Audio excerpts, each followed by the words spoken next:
Oke, kita mulai ayat pertama. Dari Paulus, Rasul Kristus Yesus. Menurut perintah Allah, Juru Selamat kita, dan Kristus Yesus, dasar pengharapan kita. Kepada Timotius, anakku yang sah di dalam iman, kasih karunia, rahmat, dan damai sejahtera dari Allah Bapa dan Kristus Yesus, Tuhan kita menyertai engkau. Nah, Tuhan memberkati pembacaan firman-Nya ini. Mari kita sama-sama berdoa. Bapa Surgawi, kami berterima kasih untuk jam doa ini. Dan kami juga bisa mempelajari sebahagian dari firman-Mu. Tuhan, berilah kami sukacita untuk belajar firman Tuhan. Dan kami tahu bagaimana kami harus hidup berbuat sesuai dengan kehendak Tuhan yang baik. Bapa, ampunilah semua dosa kami dan berikan kami sukacita yang besar di dalam berdoa bersama-sama. Dalam nama Tuhan Yesus kami berdoa. Amin.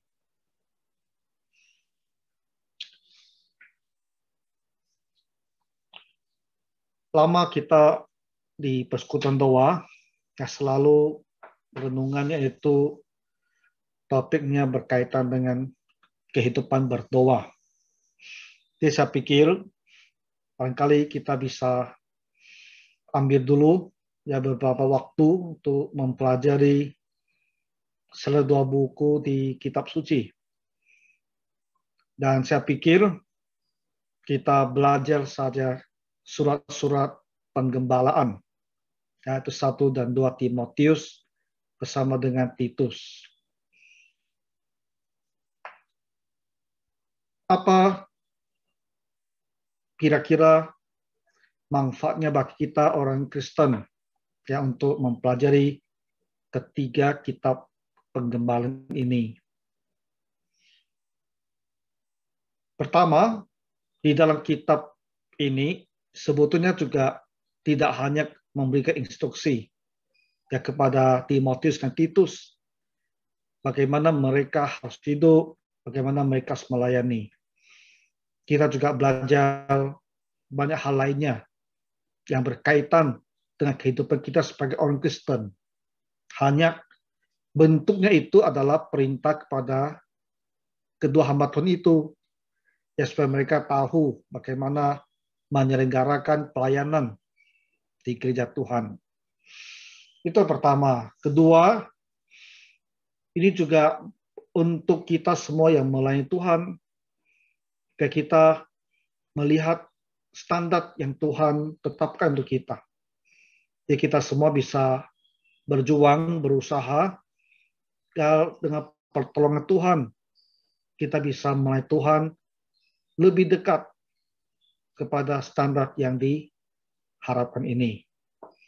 Saya rasa ini pelajaran yang menarik. Ya, malam hari ini kita hanya akan melihat 2 ayat. Tapi dari 2 ayat ini sudah banyak sekali hal yang bisa kita pelajari.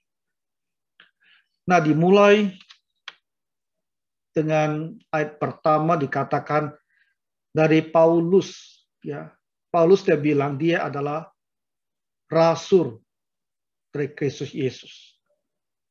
Menurut perintah Allah, Juru Selamat kita, dan Kristus Yesus, dasar pengharapan kita. Apa yang kita lihat di sini? Beberapa hal ya. Pertama, bahwa Paulus menjadi rasul, tugas dia untuk memberitakan Injil, ini adalah sebuah perintah dari Allah dan dari Kristus Yesus. Ini mempunyai makna penting bagi semua orang yang melayani Tuhan. Paulus melayani Tuhan karena dia diperintahkan untuk melayani. Dari mana kita lihat kapan dia diperintahkan Tuhan seperti ini? Maka kita kembali kepada kisah pertobatannya di Kisah pasal 9 ayat ke-6. Di situ Tuhan Yesus berkata padanya bahwa di sana, ya ketika dia masuk ke kota Damsik, akan dikatakan kepadamu apa yang harus kau perbuat. Lalu di ayat ke-15 dikatakan, pergilah sebab orang itu ada alat pilihan bagiku untuk memberitakan namaku kepada bangsa-bangsa lain, serta raja-raja dan orang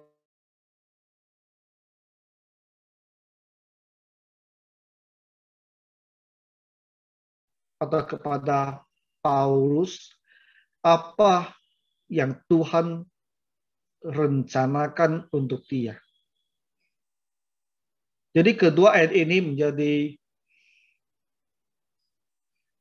latar belakang bahwa Paulus mengatakan dia menjadi rasul karena diperintah oleh Tuhan. Nah,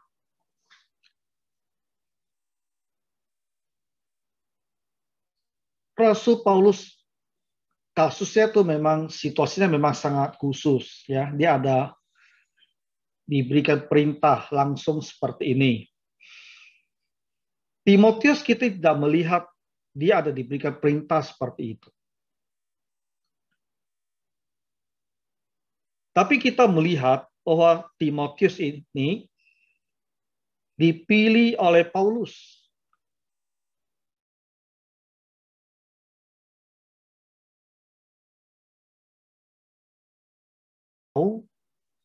supaya dia menyertainya dalam perjalanan. Paulus yang ingin bahwa Timotius ini masuk ke dalam pelayanan full time untuk melayani bersama-sama dengan rasul ini. Nah, jadi apa yang mau saya katakan begini? Paulus untuk melayani, dia ada diperintahkan oleh Tuhan. Timotius, dia masuk ke dalam pelayanan, walaupun tidak ada perintah langsung dari Tuhan, tapi dia juga dalam tanda kutip ada perintah dari Paulus kepadanya.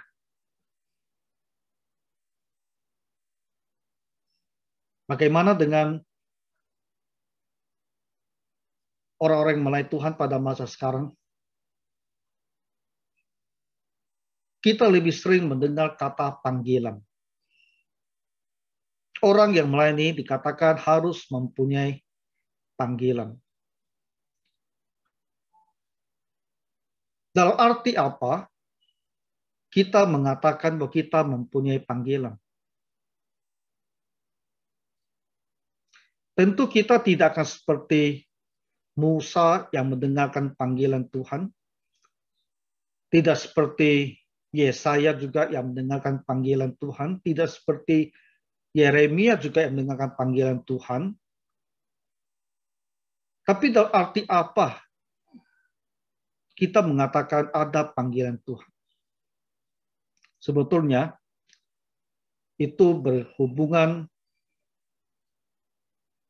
dengan keyakinan di dalam diri kita sendiri.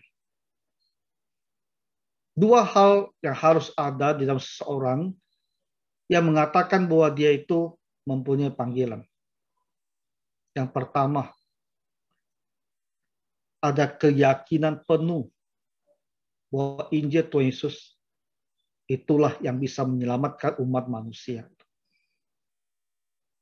Timotius, Paulus semua mempunyai keyakinan sama ini. Lalu yang kedua adalah sebuah keyakinan di dalam hati kita. Bahwa kita ingin menggunakan hidup ini untuk memberitakan Injil. Ada kehendak, keinginan besar sekali bahwa hidup saya ini mau digunakan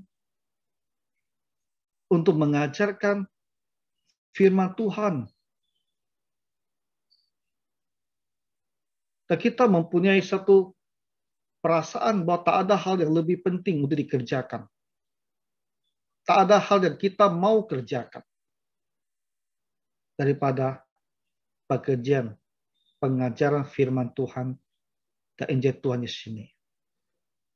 Di hati kita minimal harus mempunyai dua keyakinan ini. Dua conviction ini.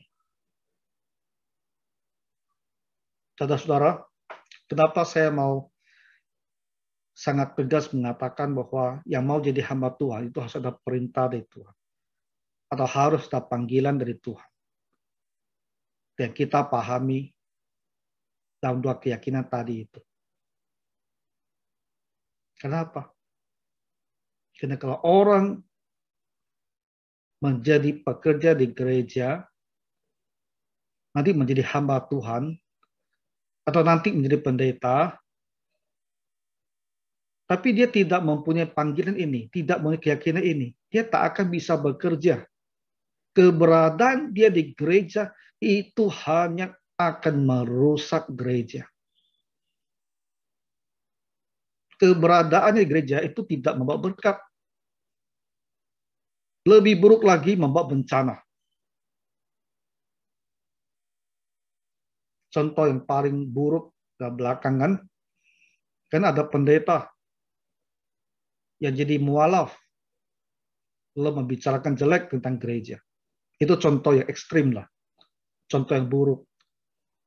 Tapi contoh yang tidak kelihatan, ada orang yang menjadi hamba Tuhan. Tapi hidupnya bukan untuk melayani Tuhan.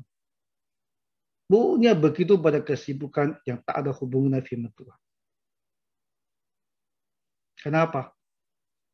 Karena dia tak punya perintah. Dia tak mempunyai panggilan. Dia tak mempunyai keyakinan di dalam hatinya bahwa hidupnya ini benar-benar tidak ada hal yang lebih baik, lebih penting daripada mengajarkan firman Tuhan. Tak ada.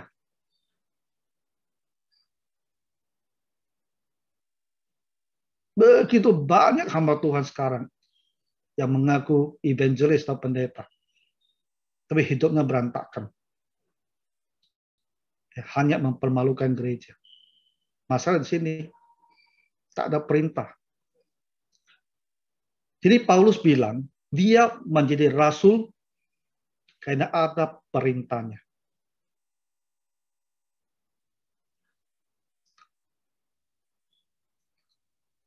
Salah satu sebab kenapa sekarang mempunyai begitu banyak pendeta dan hamba Tuhan bobrok seperti itu, dosanya itu ada di STT.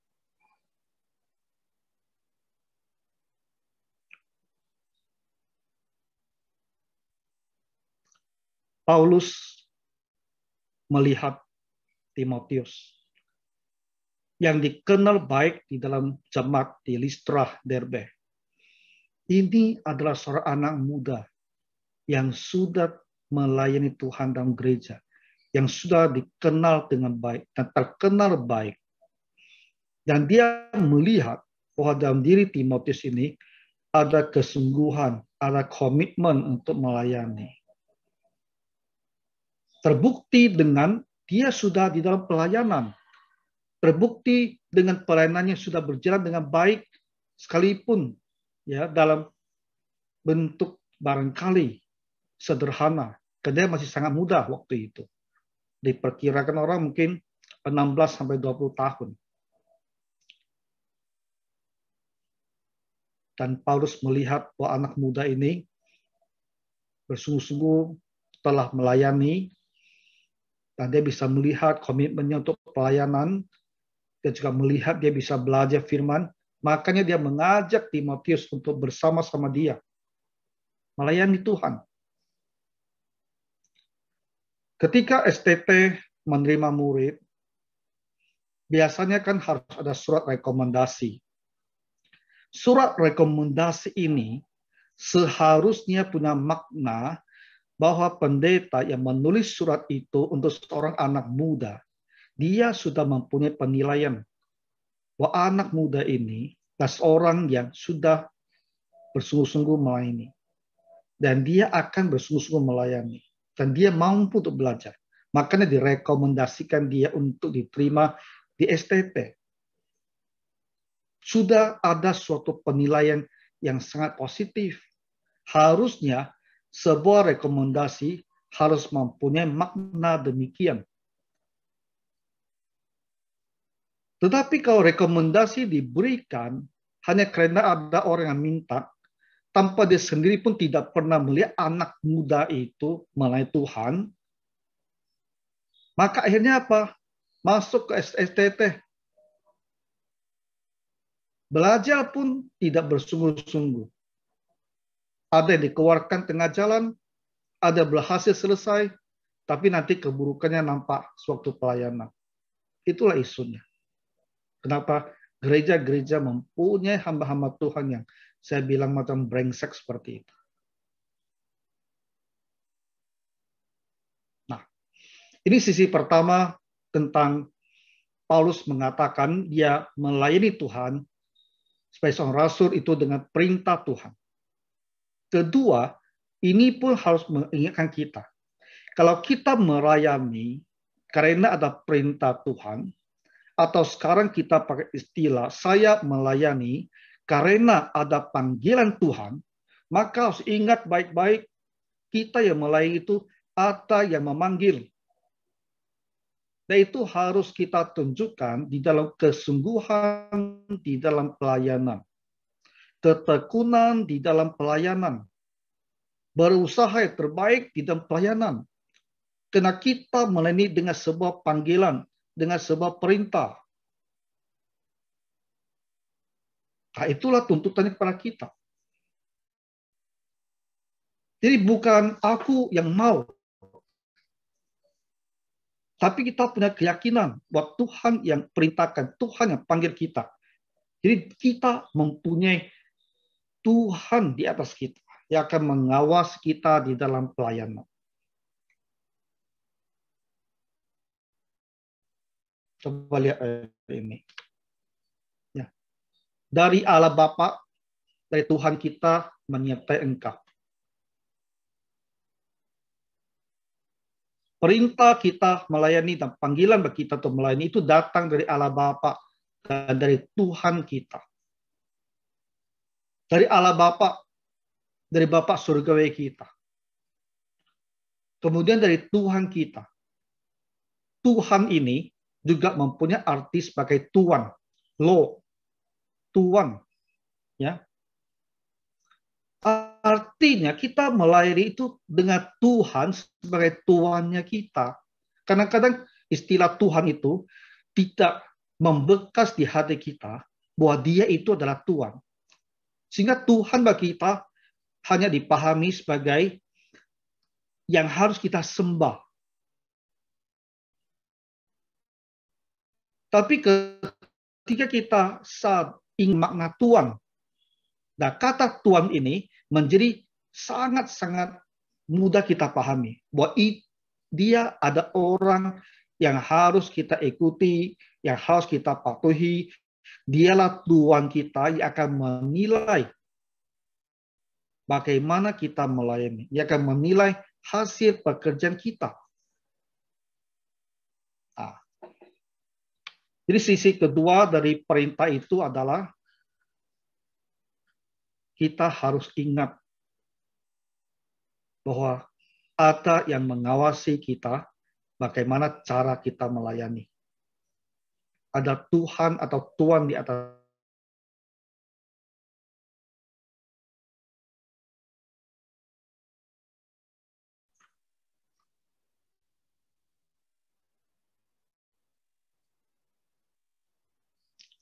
Allah dikatakan sebagai juru selamat, ya.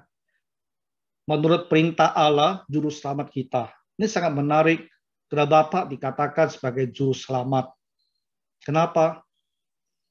Karena ini merujuk ke perjanjian lama, ya, di mana Tuhan Allah menyelamatkan, melepaskan orang Israel. Tuhan itu juga adalah juru selamat kita, Bapa surgawi. Dan Tuhan Yesus adalah dasar pengharapan kita. Pengharapan kita selalu berkaitan dengan kedatangan Tuhan Yesus. Tuhan Yesus adalah dasar pengharapan kita. Karena Tuhan Yesuslah, maka kita mempunyai pengharapan ini. Itu arti kata dasar di sini. Kalau tidak ada Tuhan Yesus, kita tak punya pengharapan ini.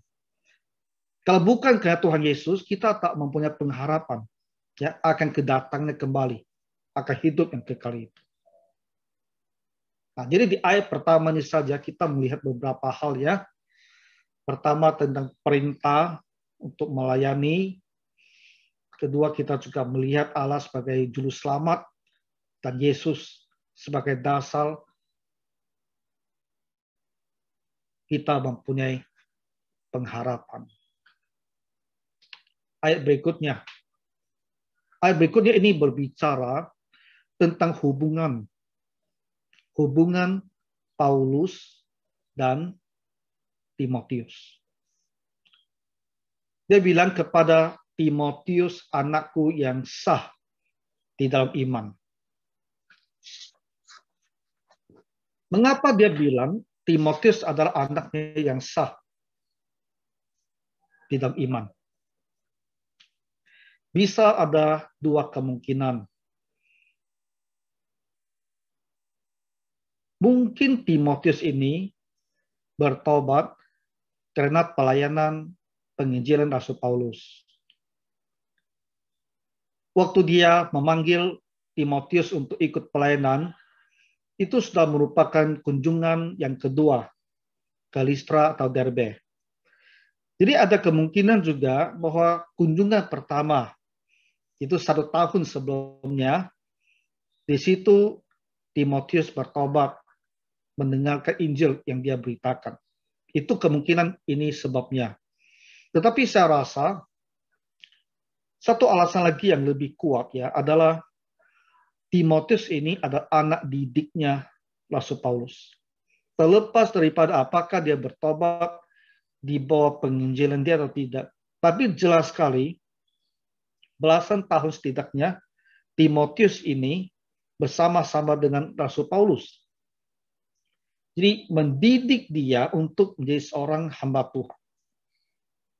Dan hubungan yang begitu kental inilah saya rasa yang membuat Rasul Paulus memanggil dia sebagai anakku yang sah di dalam iman.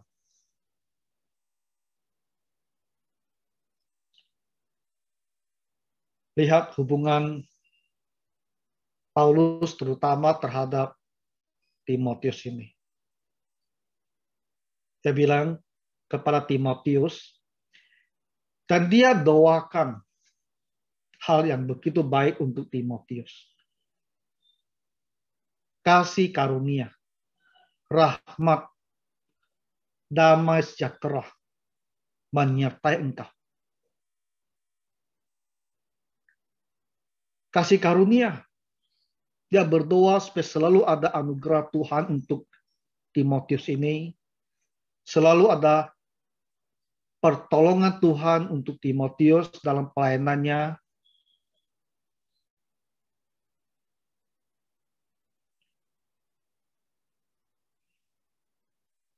Dia berdoa supaya rahmat juga diberikan kepada Timotius. Apa artinya rahmat ini? Kemurahan ya. Artinya supaya Tuhan tidak lakukan kepada Timotius apa yang seharusnya dalam arti hajaran, ganjaran. Artinya tidak menghukum dia sebagaimana seharusnya. Jadi dia doakan supaya Tuhan itu bermurah hati pada Timotius. Kalau dia ada kekurangan, ada kesalahan yang harus diganjar ya dengan hukuman, kiranya Tuhan jauhkan hukuman itu. Itulah namanya rahmat itu. Dan dia juga doakan supaya damai sejahtera menyertai engkau. Dalam batin ada ketenangan. Nah, jadi kita menyorot sisi ini bahwa Rasul Paulus ya, terhadap Timotius, anak didiknya ini, dia mempunyai perhatian yang penuh. Dia menginginkan hal yang baik untuk anak didiknya ini. Dia memikirkan dia dalam arti yang seluas-luasnya. Nah, ini ada sebuah pelajaran untuk semua orang yang mendidik, yang punya anak didik. Yang harus memperhatikan anak didik itu dalam arti yang seluas-luasnya. Tidak hanya memikirkan bagaimana pelayanannya, apakah pelayanannya sudah baik atau belum. Itu bukan hanya seperti itu. Tapi kehidupan seluruh hal tentang anak didik itu harus diperhatikan. Itu harus perhatian dari seorang yang mendidik. Dan Paulus melakukan hal demikian.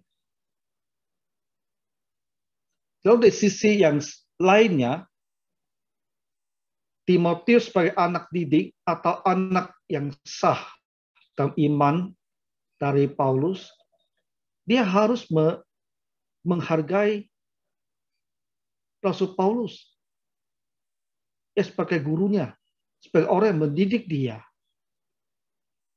Dia harus mempunyai kerendahan hati ya untuk memandang kepada gurunya dan tidak merasa dia lebih pintar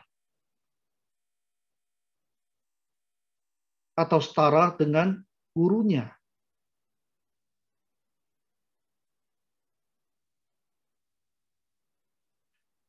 Hubungan Paulus dan Timotius itu harus menjadi sebuah teladan bagi semua orang yang jadi hamba Tuhan. Hari Minggu kita bilang tentang perwira Romawi. Dia bilang, aku nih bawahan orang. Tapi di bawah aku ada juga bawahan saya. Kita setiap orang bisa dikatakan itu selalu di posisi tengah. Di atas kita ada guru.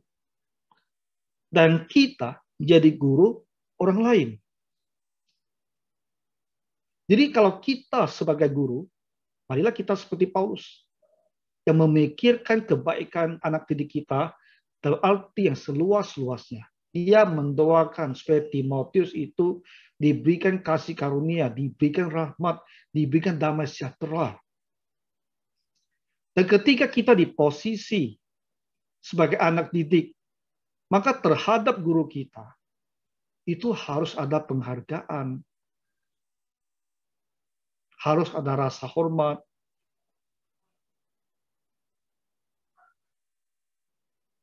Kalaupun kita dianugerahkan Tuhan kepintaran, kita pun tidak akan menunjukkannya kepada guru kita. Bahwa kita lebih hebat daripada dia. Hamba Tuhan harus mempunyai kerendahan hati. Ya, lihat bagaimana sikap Timotius terhadap Rasul Paulus. Nah, jadi malam hari ini kita mulai dengan 2 ayat ya. Dan kita letakkan landasannya hubungan Paulus dengan Timotius. Karena dengan landasan demikian ya, bahwa Paulus menganggap Timotius sebagai anak didik dia, dan Timotius pun menerima bahwa dirinya ada anak didik dan ada penghargaan kepada Paulus, maka Paulus baru bisa menuliskan begitu banyak petunjuk kepadanya untuk bagaimana caranya dia itu harus melayani di dalam gereja. Nah, jadi dengan hubungan yang tepat yang diterima inilah baru bisa berlangsung ya instruksi-instruksi ke bawah bagaimana dia harus melayani. Tuhan kiranya menolong kita semua. Ya, mari kita berdoa. Bapa Surgawi,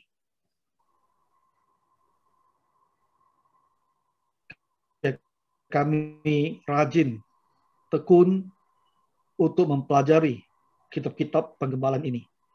sehingga jemaat juga bisa tahu apa yang bisa diharapkan dari sikap dan komitmen mereka yang melayani Tuhan. Dan kami Tuhan yang melayanimu juga bisa mempunyai sebuah standar bagaimana kami harus berusaha untuk menjadi pekerja-pekerja yang Kau kehendaki. Ampunilah semua dosa dan kelemahan kami. Dalam nama Tuhan Yesus kami berdoa. Amin. Saya kembalikan waktunya kepada Diakon Edi.